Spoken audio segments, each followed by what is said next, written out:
Pastor Raifran, o que a Bíblia quer dizer quando compara a igreja como o corpo de Cristo? Muito bem, pastor Edilberto. A igreja na Bíblia Sagrada, especialmente no Novo Testamento, aparece com algumas metáforas. Os escritores bíblicos usam algumas figuras de linguagem, usam metáforas para descrever a igreja. Eu creio que é um esforço do Espírito Santo para nos ajudar a compreender a verdadeira natureza da igreja. No ar, pela TV CPAD, mais uma edição de seu programa Teologia em Foco. O nosso entrevistado de hoje é pastor presidente na Assembleia de Deus em Santa Inês, Maranhão. Ele é primeiro vice-presidente da SEADEMA, formado em História e Letras. Ele é mestre em Teologia e mestrando em Ciência das Religiões. Seja muito bem-vindo, pastor Raifran Batista. A paz do Senhor, irmão Edilberto. Pastor Edilberto, é um prazer poder falar com o senhor e poder nos comunicar com os nossos internautas que participam deste importante programa. O foco de nossa entrevista de hoje é o corpo de Cristo. Vamos ao foco. Pastor Raifran, o que a Bíblia quer dizer quando compara a igreja como o corpo de Cristo? Muito bem, pastor Edilberto. A igreja na Bíblia Sagrada, especialmente no Novo Testamento, aparece com algumas metáforas. Os escritores bíblicos usam algumas figuras de linguagem, usam metáforas para descrever a igreja. Eu creio que é um esforço do Espírito Santo para nos ajudar a compreender a verdadeira natureza da igreja. Então eu compreendo, pelo menos, duas coisas que a Bíblia, de fato, quer dizer quando compara a igreja como o corpo de Cristo, além de compará-la com o edifício, com lavoura, com o rebanho. Mas essa figura do corpo de Cristo é extremamente pedagógica, importantíssima, porque ela contém no seu bojo lições que ajudam-nos a compreender a verdadeira natureza da igreja. Então, a primeira razão que eu entendo é a seguinte: assim como o corpo natural depende da cabeça para poder andar, viver, para ser, para locomover-se, a igreja, no sentido espiritual, precisa de Cristo. Cristo é a cabeça da igreja. Assim, a Bíblia está querendo nos dizer que não há vida na igreja se ela não estiver ligada a Cristo. Ou ela está ligada a Cristo, ou então ela é um cadáver. Assim, essa figura nos traz a primeira lição sobre a natureza da igreja. A igreja ela é um organismo que está ligado a Cristo Jesus. Sem essa ligação, não há igreja. E a segunda coisa importantíssima que a Bíblia quer nos ensinar com essa figura da igreja como o corpo de Cristo é que Deus planejou que os membros cooperem com cuidado em favor uns dos outros. Isso está falando da participação, ou seja, a igreja não existe sem essa participação mútua. Na verdade, o Espírito Santo usou a pena do apóstolo Paulo, usou a sua inteligência, o seu entendimento, usou todo o seu conhecimento para poder descrever a abrangência, a importância da igreja. Pois assim como o corpo tem uma estrutura, o corpo tem uma estrutura óssea, o corpo é composto de nervos, e eu estou falando do corpo físico, nervos, pele, pelo, sangue correndo nas veias e toda uma estrutura, a igreja também tem. A igreja tem uma estrutura, ela tem um governo, ela tem uma estrutura espiritual, que é a sua ligação com Cristo Jesus, mas existem mais três coisas que futuramente ou logo a seguir nós estaremos tratando, certamente, porque o foco aqui é corpo de Cristo. A Bíblia está querendo nos ensinar sobre unidade, ordenação, unidade e diversidade. Então, exatamente, ou resumidamente, é isso que a Bíblia está querendo nos ensinar quando compara a igreja com o corpo de Cristo. Pastor Raifran, há pouco o senhor citou o apóstolo Paulo. Então, quando o senhor citou o apóstolo Paulo, acredito que tenha feito referência a 1 Coríntios, capítulo de número 12. Bem, além desse texto de 1 Coríntios, capítulo de número 12, que é um texto assim bastante explorado quando se fala em corpo de Cristo, quais outras passagens bíblicas também fazem referência à igreja como o corpo de Cristo? Muito bem. O apóstolo Paulo é, de fato, o teólogo, o escritor do Novo Testamento que mais compara a igreja como o corpo de Cristo. Ele faz isso aproximadamente 15 vezes. Ele se refere à igreja como o corpo de Cristo. Assim como ele usou essa figura em 1 Coríntios 12, para falar também da importância dos dons, porque é importante que se diga isso, ele coloca a figura da igreja como o corpo de Cristo encaixada na explicação dos dons. Pois ele queria dizer,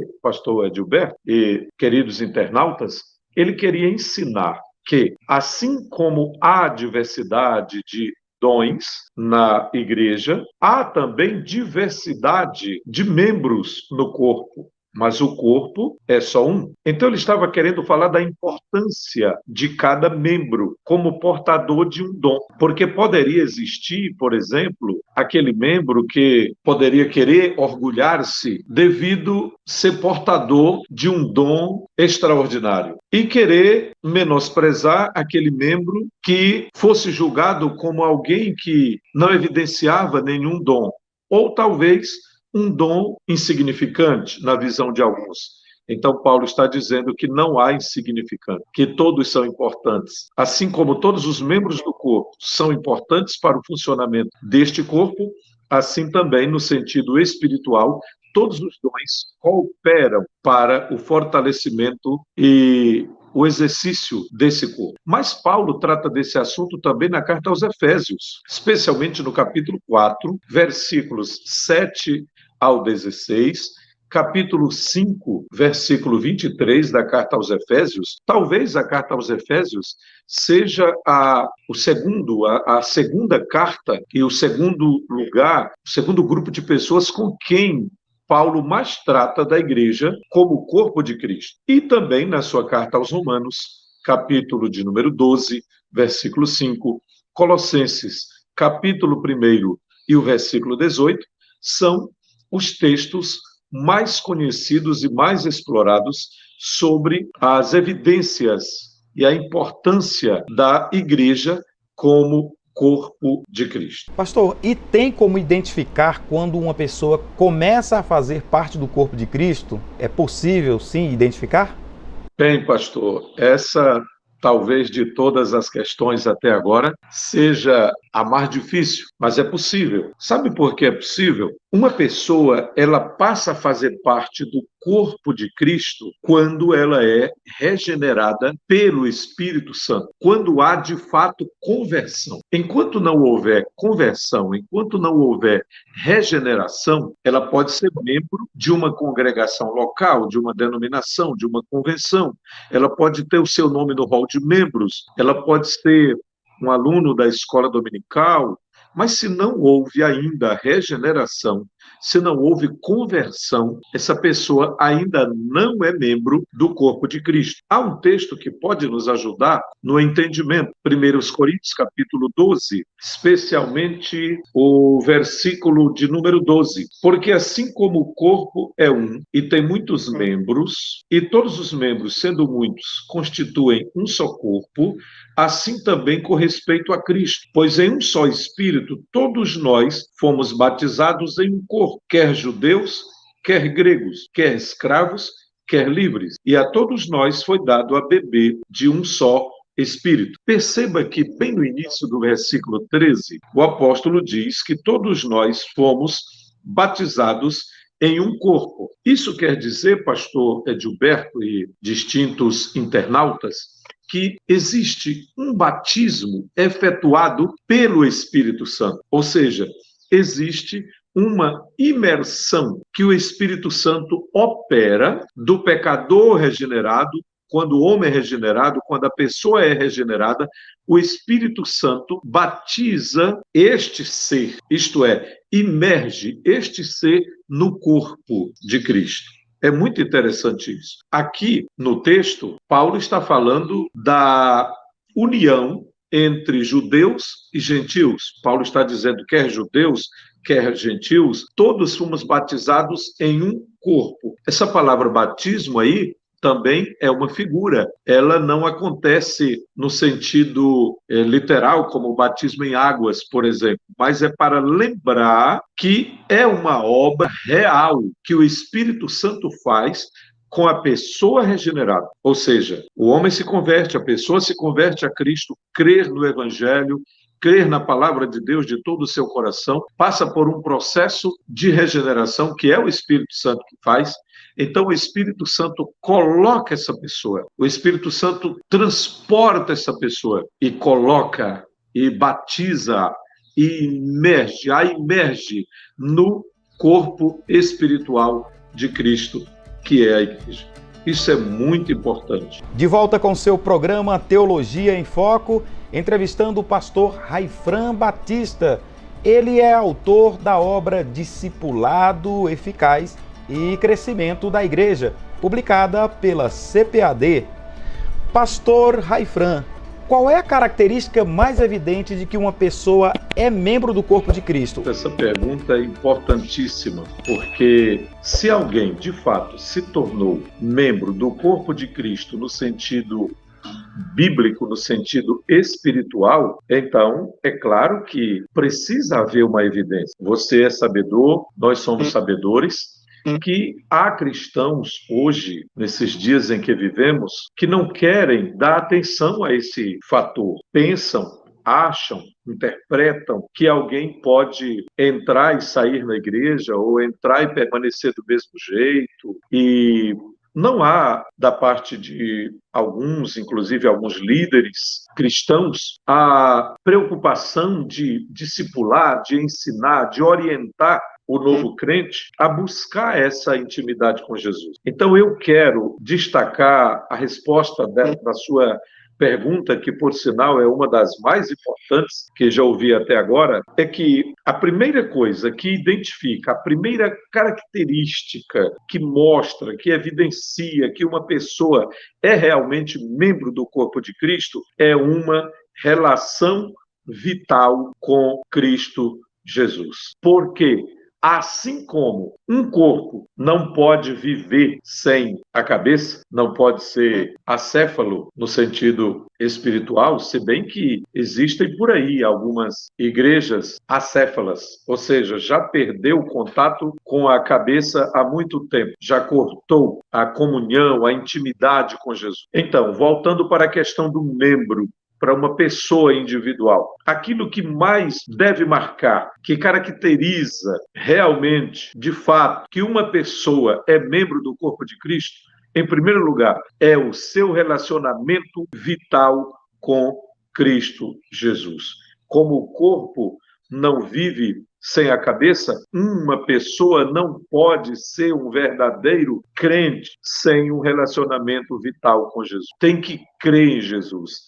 Tem que amar a Jesus, tem que adorar Jesus, tem que ser um discípulo de Jesus. É preciso ser um discípulo de Cristo Jesus. E a segunda característica, pastor, na verdade, é que esse membro, essa pessoa que se tornou membro do corpo de Cristo no sentido teológico, no sentido espiritual, no sentido extremamente bíblico ou estritamente bíblico, é que as pessoas que são membros do corpo de Cristo, elas se sentem membros uns dos outros. Ou seja, elas querem ter comunhão uns com os outros. Elas querem viver na interdependência uns dos outros, assim como acontece com o corpo físico, com o corpo natural, pois um membro depende do outro para que o corpo sobreviva, para que o corpo ande, para que o corpo cresça. Assim é aquele que de fato nasceu de novo, foi regenerado,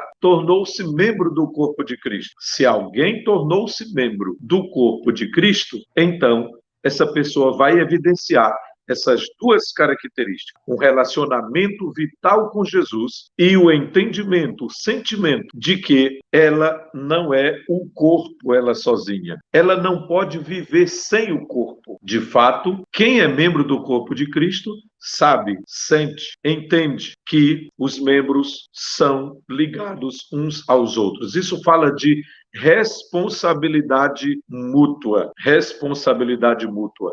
E dentro dessa responsabilidade mútua entra a importância da koinonia, a importância da comunhão. Quem de fato pertence ao corpo de Cristo sente necessidade de comunhão, de interdependência, de ajuda mútua, de responsabilidade mútua.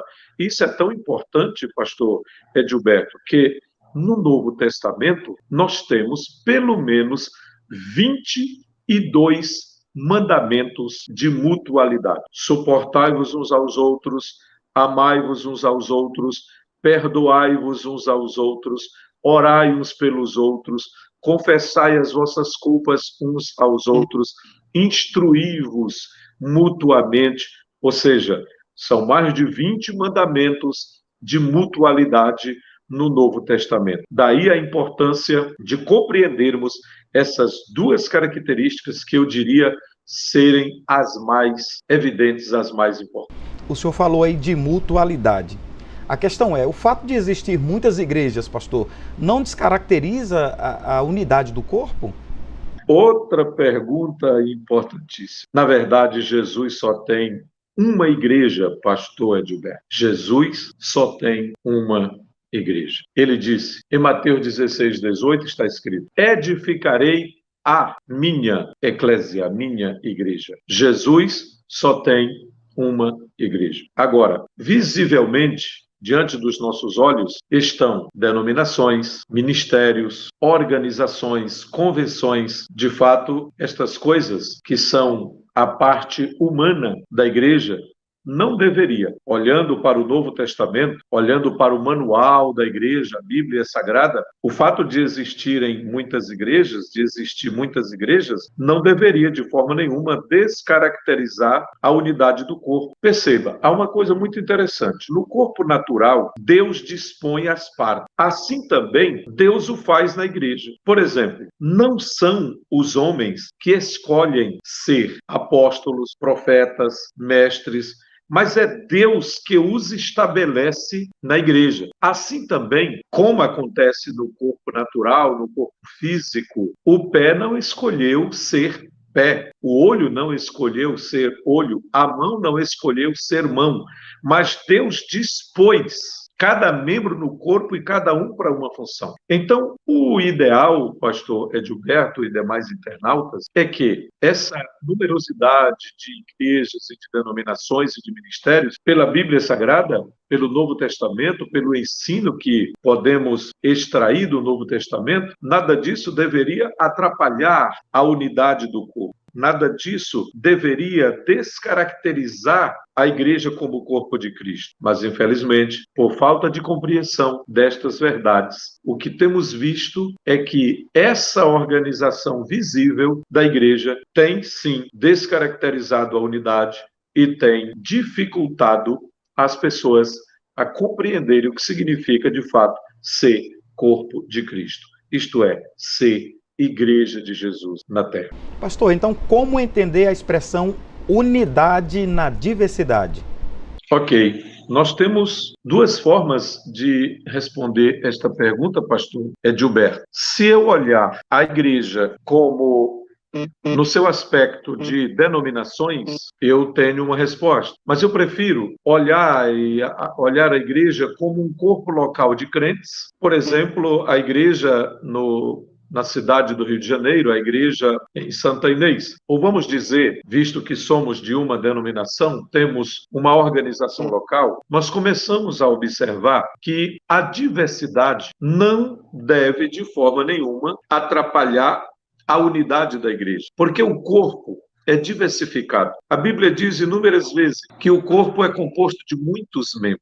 Muitos membros. Só ossos, por exemplo, nós temos 206 ossos. O corpo natural, por exemplo, tem mais de 100 trilhões de células nervosas, além dos órgãos, além dos sistemas, além de uma verdadeira funcionalidade que poderíamos dizer extremamente importante, fenomenal, que ocorre diariamente sem a gente perceber, sem a gente observar, a maneira como Deus colocou cada membro no corpo. A diversidade é uma maravilha. Ela deve cooperar e não atrapalhar. A beleza do corpo de Cristo, de fato, pastor, é essa diversidade. A diversidade, não somos iguais, não somos muitas vezes nem semelhantes, nós somos bem diferentes mesmo. Nossa unidade não anula a diversidade. Tem um exemplo bem interessante. Paulo diz assim: com a justa cooperação de cada parte. Olha, cada parte. Paulo está dizendo que há diversas partes. Em um outro texto, ele fala, por exemplo, em Efésios 4,16, ele diz pela operação de cada junta. Ele fala até em juntas. A junta do corpo humano, as juntas do corpo humano. Ele está falando de partes pequenas que às vezes consideramos insignificantes, mas elas são importantíssimas para compreendermos a diversidade, a unidade na diversidade e a diversidade que deve gerar a unidade. Vamos a um exemplo bem prático, a uma ilustração. Por exemplo, cada membro de uma orquestra não toca o mesmo instrumento, mas todos tocam o mesmo hino. Há unidade na música, mas há diversidade nos instrumentos.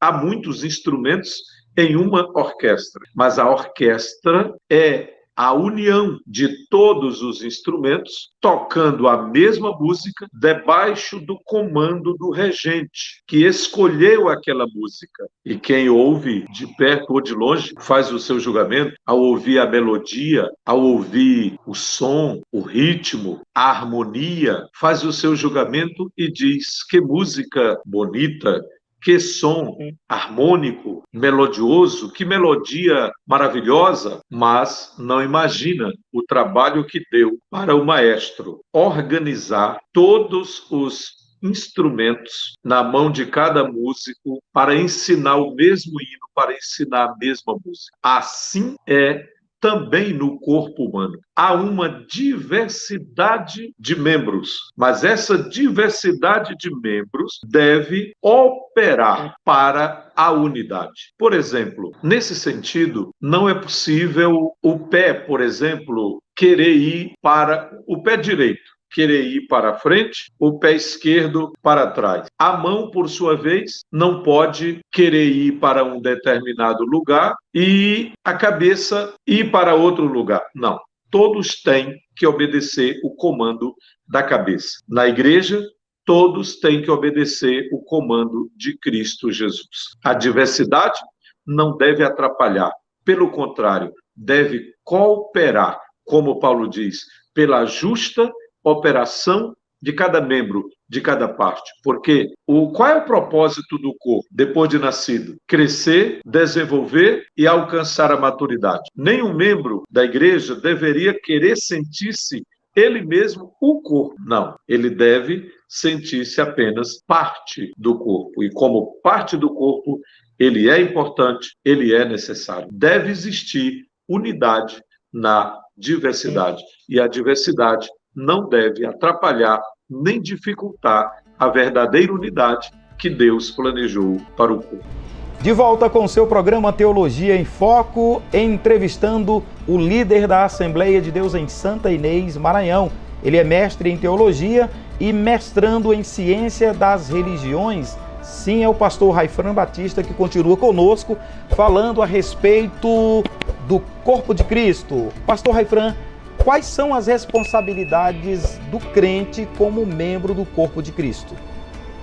Ok, é muito bom pensar nisso, pastor Edilberto, pois há muitas pessoas que querem apenas os direitos ou pensam apenas no bônus, mas não se lembram do ônus, das responsabilidades. E isso é muito importante. Eu quero resumir a resposta dessa pergunta em 3 pontos que considero importantíssimos. Eu diria que são pelo menos 3 aquelas mais evidentes, as responsabilidades que cada crente precisa assumir, precisa ter consciência como membro do corpo de Cristo. A primeira delas é o compromisso de alcançar a maturidade. Alcançar a maturidade. O que é isso? Na verdade, é o propósito para o qual o corpo existe. O corpo foi criado para crescer, para desenvolver-se e alcançar a maturidade. Isso fala do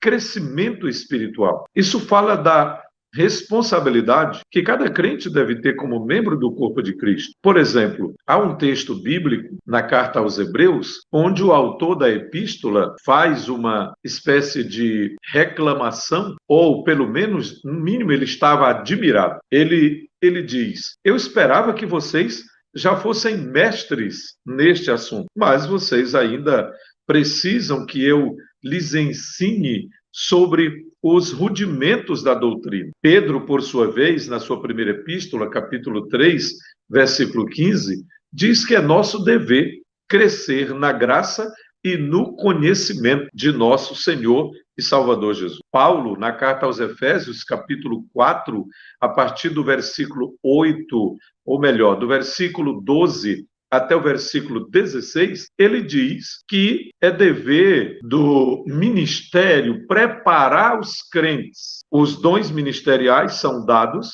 Deus dá homens em forma de dons, para treinar, para preparar os membros do corpo para que eles façam a obra do ministério. Isso é muito interessante. Então, a primeira responsabilidade de um membro do corpo de Cristo é se esforçar para alcançar a maturidade, não querer passar o tempo todo tomando apenas leite, mas alimento sólido.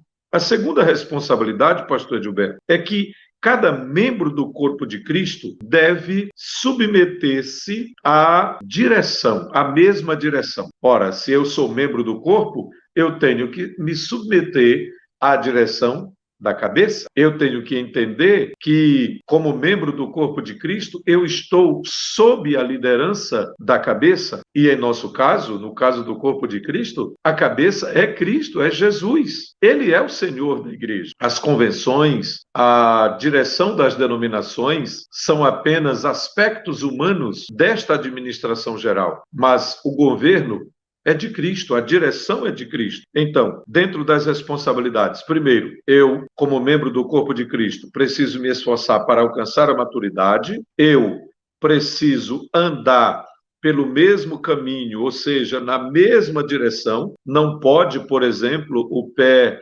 direito querer ir para frente e o pé direito, o pé esquerdo querer ir para trás, por exemplo. Não é possível. Somos membros do mesmo corpo, estamos debaixo da mesma direção. Então, em segundo lugar, essa é a grande responsabilidade, permanecer debaixo da mesma direção. Cada membro do corpo deve andar pelo mesmo caminho. E a terceira grande responsabilidade é cooperar para a unidade do verdadeiro propósito do corpo, que é glorificar a cabeça, se submeter à cabeça. Unidade de propósito. Eu preciso entender que a igreja existe para uma missão. Eu não posso querer fazer algo diferente daquilo para o qual Deus projetou a igreja. A igreja tem uma missão tríplice. Diante de Deus, ela tem a missão de adorar a Deus. Diante de si mesma, a igreja tem a missão de santificar-se, edificar-se a si mesma e cuidar de sua disciplina e manter comunhão uns com os outros. E, com relação ao mundo, a igreja tem a missão de evangelizar, de ganhar almas, de ganhar pessoas, de trazer mais discípulos, de fazer discípulos para o reino de Deus. Então, isso quer dizer unidade de propósito. Nenhum membro pode fugir da unidade do propósito do corpo. Pastor, então o senhor falou de responsabilidades. E agora, quais são os direitos do crente quando ele se torna membro do corpo de Cristo? Ou da pessoa quando se torna membro do corpo de Cristo? O primeiro direito dele é pertencer. Ele tem que ser entendido como alguém que pertence. Ele não pode ser desprezado, ele não pode ser rejeitado, ele não pode ser refugado. O primeiro direito é o pertencimento. O crente deve sentir-se alegre, deve sentir-se satisfeito, deve sentir-se bem por esse direito, por esse privilégio, o direito do pertencimento. A pessoa olhar para si mesma, olhar para dentro de si mesma e dizer: eu pertenço, eu sou membro do corpo de Cristo. O primeiro direito é esse, o pertencimento. Como isso é maravilhoso. O direito de participar da alegria dos demais membros. O primeiro é pertencimento. E o segundo é o direito da participação. Eu tenho o direito de participar da alegria do corpo, da honra do corpo. Como isso é maravilhoso se cada cristão entendesse isso. O direito da participação. Ora, Paulo chega a dizer que se um membro sofre, todo o corpo sofre com ele. Mas se um membro é honrado, todo o corpo é honrado com ele. Então, está aí o direito da participação da honra, da participação da alegria. Se cada membro compreendesse isso, certamente, pastor Edilberto, demais internautas, nós teríamos poucos problemas na igreja, em uma igreja local. Nós teríamos poucos problemas, mas nem todos compreendem essa grande verdade espiritual. O primeiro direito é o direito de pertencer, é o pertencimento. O segundo direito é o direito da participação. Como é bom saber que você é útil, é considerado útil para o desenvolvimento do corpo, para o trabalho do corpo. E você também participa da alegria, você participa da honra que o corpo recebe. E o último direito, eu considero que também é extremamente importante, é o direito de crescer. Eu diria que isso aí é tanto responsabilidade como direito, porque o crescimento traz honra, o crescimento traz alegria, está tudo muito ligado. Está tudo muito ligado, pastor Edilberto. A gente, às vezes, tem até dificuldade de separar pedagogicamente. Mas o direito de crescer, o direito de ser útil, de ser importante, o direito de, primeiro, pertencer. A cabeça olha para os demais membros do corpo e vê você, ainda que os outros não vejam, mas a cabeça tem ciência que você existe, ainda que você não seja visto, que aquele membro não seja visto, ou que ele seja menos visto ou menos citado, mas ele é importante. Então, o direito de pertencer, o direito de participar e o direito de continuar crescendo para poder alcançar os propósitos do corpo. Pastor, já partindo para o encerramento de nossa entrevista, o que é que cada crente jamais pode esquecer como membro do corpo de Cristo? Primeira coisa que você não pode esquecer, você tem que funcionar no corpo. Você é um membro do corpo de Cristo. Então você tem que funcionar no corpo. Você não pode ficar desligado do corpo. Não existe o que muita gente está pensando por aí de comunhão com Cristo sem o compromisso com o corpo de Cristo. Ora, o corpo está ligado à cabeça. Assim como a cabeça, assim como o corpo depende da cabeça para dirigi-lo, a cabeça também depende do corpo. Isso é muito importante para que funcione. Você não vê nenhuma cabeça andando por aí sozinha, sem corpo, assim como você também não vê nenhum corpo andando por aí sem cabeça. A cabeça está ligada ao corpo, o corpo está ligado à cabeça. cabeça. Então, um membro do corpo de Cristo jamais deveria se esquecer dessa ligação, desse funcionamento necessário. E só há esse funcionamento se você estiver ligado à cabeça. Jesus disse: sem mim, nada podeis fazer. A segunda coisa que nenhum membro pode esquecer, nenhum crente jamais deveria esquecer como membro do corpo de Cristo, é que você só vai continuar sobrevivendo se você tiver vida autêntica. E essa vida só é possível com Jesus no comando. Sem Jesus na cabeça, sem Jesus no comando, não há vida autêntica. Quando você corta um pedaço de unha, de uma de suas unhas, por exemplo, corta aquele pedaço de unha, tira um pedacinho da pele, joga fora. Deixa de ter importância. Por quê? Você não vai mais se preocupar com aquele pedaço de unha, com aquele pouco de pele que você cortou, porque se desligou da fonte, se desligou da seiva da vida, deixou de ter vida autêntica, vai murchar e vai morrer, porque não está ligada mais ao corpo. Cada membro precisa entender que você só vai sobreviver espiritualmente se tiver vida autêntica, e essa vida autêntica só é possível ligado a Jesus.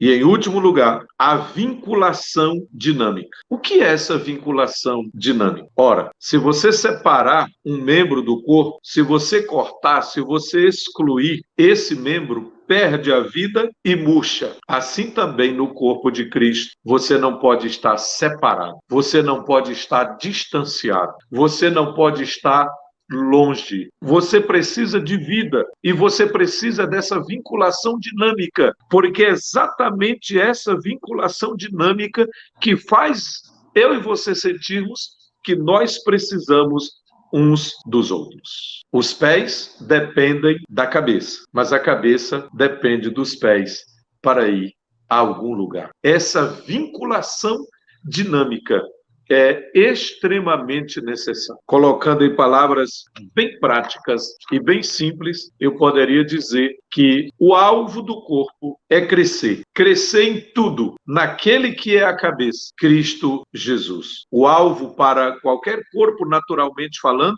é crescer, desenvolver e atingir a maturidade. E para você, como membro do corpo de Cristo, é isso que Deus deseja. Que você tenha esse sentimento, que você pertence, que você é importante, que ninguém pode querer excluir você do corpo se você funciona, se você está bem, se você quer ajudar no crescimento do corpo. Você pertence. E neste pertencimento, você participa. E nessa participação especial, você continua com vida dinâmica, porque está ligado a Cristo, que é a cabeça. E nessa vida dinâmica, você sente-se útil, você está crescendo e você vai alcançar maturidade. Tudo para a glória de Deus em Cristo Jesus, que é a cabeça da igreja. Pastor Raifran, que entrevista interessante, esclarecedora, muitos pontos importantes foram abordados. Quero agradecer a Deus pela vida do Senhor,